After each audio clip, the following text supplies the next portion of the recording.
Bonjour à tous et à toutes, Tatia Rao.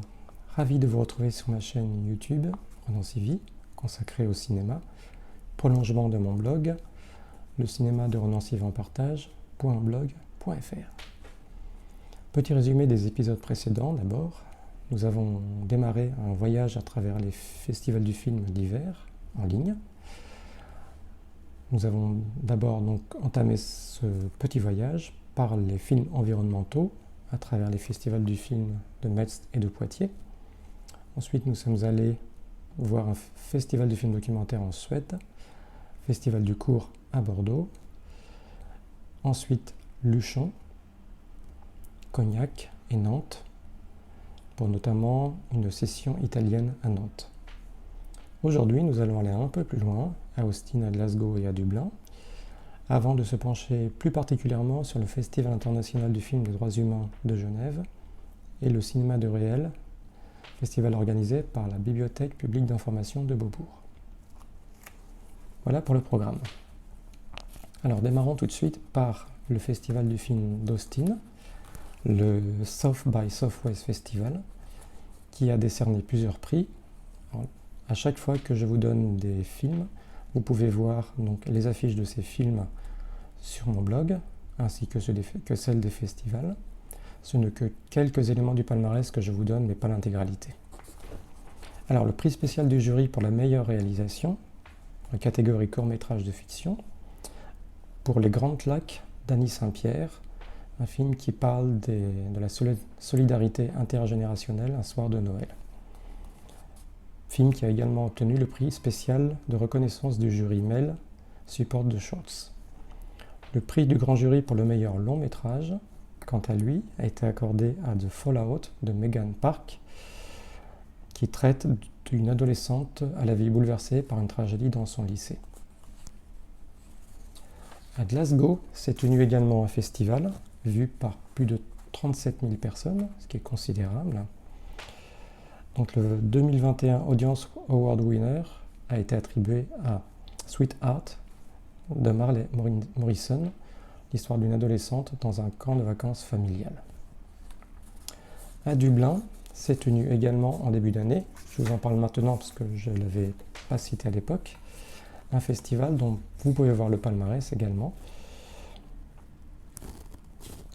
Alors maintenant, attardons-nous un peu plus particulièrement sur le Festival international des droits de l'homme de Genève, qui dans sa section documentaire de création a décerné un grand prix, section documentaire de création, également prix du jury jeune, à Shadow Game d'Els van Driel, le sujet étant les migrants, l'immigration. À ce sujet, je rappelle le très beau film également d'Ai Weiwei, Human Flow, qui est une manière très intéressante de filmer l'immigration en partant du haut et en descendant au fur et à mesure, ce qui donne une impression très impressionnante de ces migrations et de leurs problématiques. À ce sujet, signalons aussi qu'il vient d'écrire un livre qui s'appelle « Dans la peau d'un migrant ». Voilà.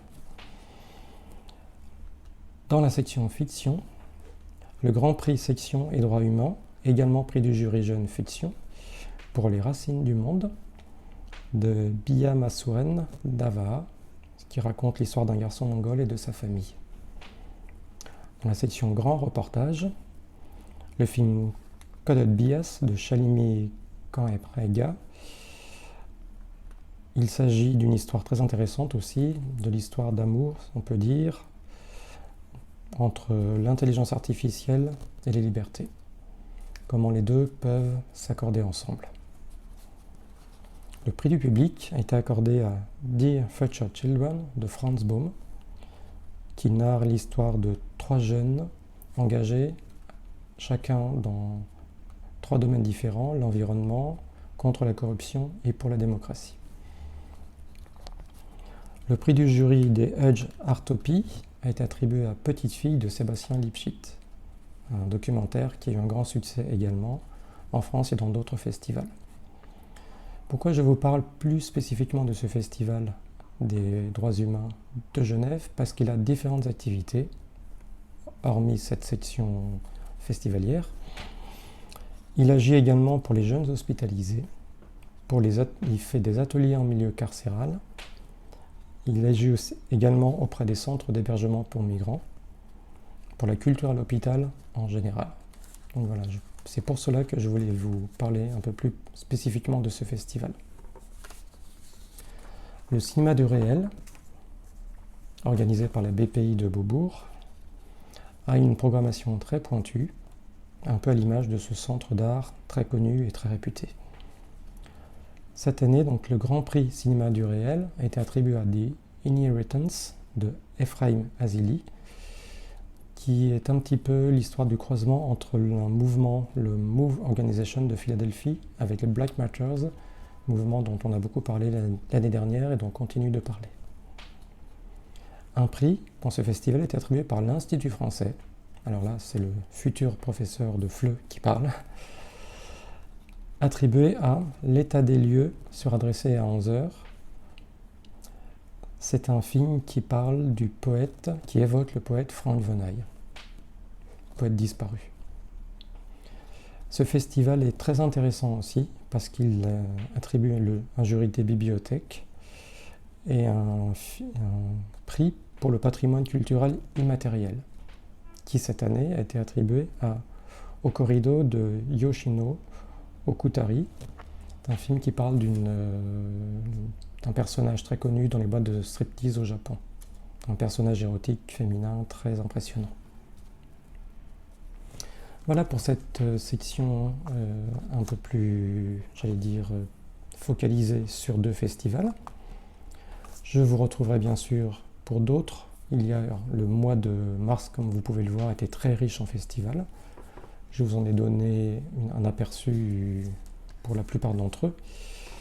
Il en reste encore 2 ou 3 qui viennent de se terminer, donc j'attends que les palmarès sortent pour les évoquer avec vous. Donc je vous donne rendez-vous dans la prochaine vidéo pour la fin de ces festivals d'hiver et évoquer également les premiers festivals de printemps qui ont commencé et qui sont également très riches et qui s'annoncent très prometteurs. À très bientôt.